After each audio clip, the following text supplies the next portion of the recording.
কারণ এই সৃষ্টি জগতে যা কিছু আছে সব কিছু হুকুম মানে কার?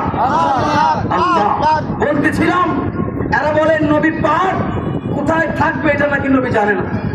বড় করুন নাউজুবিল্লাহ। সাহাবী আর যে করলেন ইয়া রাসূলুল্লাহ, নবী গো আপনি আমাকে সুপারিশ করবেন, মনে আছে কি নাই? সাহাবী জানে আল্লাহর নবী সুপারিশ করতে পারবেন, এজন্য আর যে করলেন ইয়া রাসূলুল্লাহ, নবী গো হাসরের ময়দানে আপনি আমাকে সুপারিশ করবেন। সাহাবী উত্তরে বললেন নবীরে, সাহাবী বললেন নবী গো আপনি আমাকে সুপারিশ করবেন। নবী বলল সাহাবী টেনশন করো না, আমি নবী তোমাদেরকে সুপারিশ করব। সাহাবী বলে ইয়া রাসূলুল্লাহ ফাইনা আতলুবুকা, নবী গো হাসরের মাঠ এত বিশাল মাঠ হয়ে যাবে, আমি আপনাকে কোথায় খুঁজে বেড়াবো ইয়া রাসূলুল্লাহ? আল্লাহর হাবিব বলেন ফাউতলুবুনি আউওয়ালা মা তাতলুবুনি আলা সিরাত। সাহাবীরা আমার হাসরের ময়দানে কোন জায়গায় নবীকে খুঁজবে নবী পাক দুনিয়া থেকে বলে দিচ্ছেন। আল্লাহু আকবার। এটা আমার বানানো কথা নয়, আমার বাবা মা কিতাবটা লেখে নাই। তোমাদের মাদ্রাসায় কিতাব আছে, মুসলিম শরীফ নিয়ে আসো, প্রমাণ দেখিয়ে দিব। আল্লাহর নবী বললেন সাহাবীরি তুমি আমাকে কোন জায়গায় খুঁজবা আমি নবী তোমাকে বলে দিচ্ছি। প্রথম নম্বর তুমি আমাকে পুলসিরাতের পুলের কিনারার মধ্যে নবীকে খুঁজবে। আল্লাহু আকবার। ইয়া রাসূলুল্লাহ, সাহাবী বললেন নবী গো এত জায়গা থাকতে আপনাকে কেন পুলসিরাতের কিনারার মধ্যে খুঁজবো? আল্লাহর হাবিব উত্তর দিলেন সাহাবীরে ওই পুলসিরাতের ফুল এমন একটি ফুল হবে যে ফুল চুলের মতো চিকন হবে, এটা এত দাঁড়ানো হবে যেমনি ভাবে করার যখন চলে গাছ দেওয়ার মানুষ দেওয়ার যা দেও সবকিছু দু টুকরা হয়ে যাবে। আমার গুনাহগার উম্মতের মধ্যে যারা বদকার, ওই বদকার উম্মতগুলি হাসরের ময়দানে পুলসিরাতের ফুল যখন পার হইতে যাইবে ওই সময় আমার গুনাহগার উম্মতের গুনাহগুলোর কারণে তারা পুলসিরাতের ফুলের মধ্যে করাতের মতো কেটে টুকরা হয়ে যাবে। পুলসিরাতের ফুলের কিনারায় থাকবে একেবারে নিচেই থাকবে জাহান্নাম। এ আমার সাহাবী, আমি তোমাকে ঘোষণা করে দিলাম আমার যদি কোনো উম্মত আমি নবীকে মহব্বত করে, আমি নবীকে দাঁড়াইয়া ইয়া নবী সালাম আলাইকা দেয়, আমার নবীর নায়েব নবীর আওলাদ রাসূলদেরকে যদি কোনো দিনের জন্য ভালোবাসে, আমি ঘোষণা করে দিলাম ওই উম্মত যেন পুলসিরাতের পুলের মধ্যে কোনো বিপদের মধ্যে না পড়ে, বৃষ্টির আকারে যেন পুলসিরাত পার হইতে পারে। এই জন্য পুলসিরাতের কিনারের মধ্যে আমি দাঁড়িয়ে থাকবো। আমার গুনাহগার উম্মতদেরকে আমি নবী রহমত দিয়া আমার গুনাহগার উম্মতদেরকে পুলসিরাত পার করাইবো। বড় করে বলুন সুবহানাল্লাহ।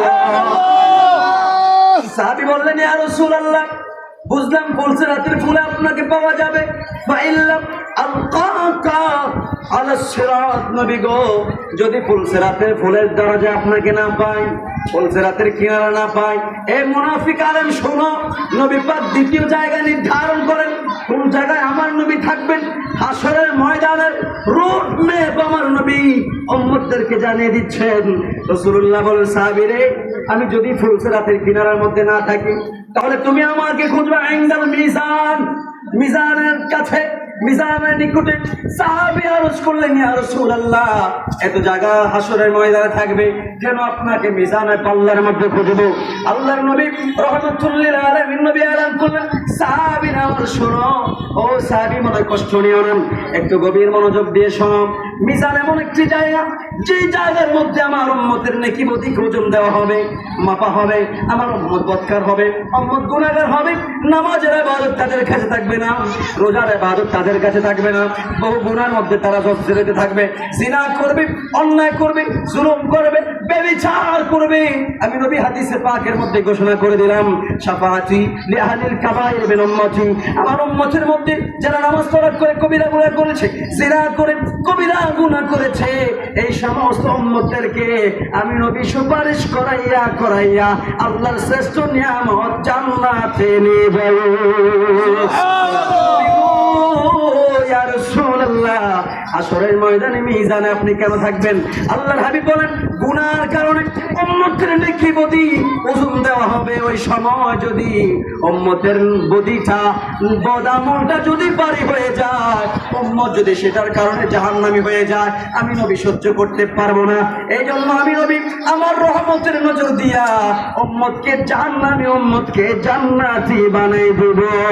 বড় করে বলুন না সুবহানাল্লাহ। ইয়া রাসূলুল্লাহ, ইয়া হাবিবাল্লাহ, একটু খেয়াল করুন। সাহেব বলেন ইয়া রাসূলুল্লাহ, বুঝলাম ফুলসিরাতের পার পাওয়া যাবে, মিজানের পাল্লায় আপনাকে পাওয়া যাবে। ফাইল্লাম আলকাকা ইনদাল মিজান, নবীকে যদি আপনাকে মিজানের পাল্লা না পায় তাহলে কোথায় খুঁজব? আল্লাহর নবীর জায়গা নির্ধারণ করে দিচ্ছেন, 3 নম্বর জায়গা। সাহাবীরা আমার, ও সাহাবী শোনো, মিজানের পাল্লায় যদি রাসূলুল্লাহকে না পাও তাহলে ওই জায়গায় চলে যাবে যেই জায়গার মধ্যে হাউজে কাউসার আছে। উম্মতেরা কঠিন হাসরের ময়দানে তামার জমিন হওয়ার কারণে গাম যখন তাদের কানের কিনারায় চলে আসবে, নদীর মধ্যে যখন তারা গামের গুনার সাগরে হাবুডুবু খাইতে থাকবে, ওই সময় উম্মত বড় পিপাসার্থ হয়ে যাবে। আমি রাসূলকে আল্লাহ তাআলা যে নিয়ামত দিয়েছেন, আল্লাহ আমাকে সান্ত্বনা দিয়েছেন, ইন্না আতাইনাকাল কাউসার। বড় করে বলো আল্লাহু আকবার। আল্লাহর নবী বলেন, সাহাবীরা আমাকে আমার আল্লাহ কাউসার দান করে দিয়েছেন। সেই কাউসার এত বড় নিয়ামত, যারা আমাকে ইয়া রাসূলুল্লাহ বলে একদিন ডাক দিয়েছে, আমাকে মহব্বত করেছে, আমি নবীর নায়েব বলিদেরকে মহব্বত করেছে, আল্লাহর বন্ধুদেরকে যারা ভালোবেসেছে, আমি তোমাদেরকে বলে দিচ্ছি, ওই কঠিন মুসিবতের সময় আমি নবীর নায়েবের ভালোবাসা করনেওয়ালা ব্যক্তি যারা হাসরের ময়দানে কঠিন বিপদের মধ্যে পড়ে যাব, আমি নবী কাল বারক, বিজলির আকারে, বিজলি যেমন আকাশে চমকায়, সেই বিজলির মতো আমার উম্মতদেরকে হাউজে কাউসারে পানি পান করাইয়া অন্তর ঠান্ডা করে দিব। বড় করে বলুন সুবহানাল্লাহ। আল্লাহুম্মা সাল্লি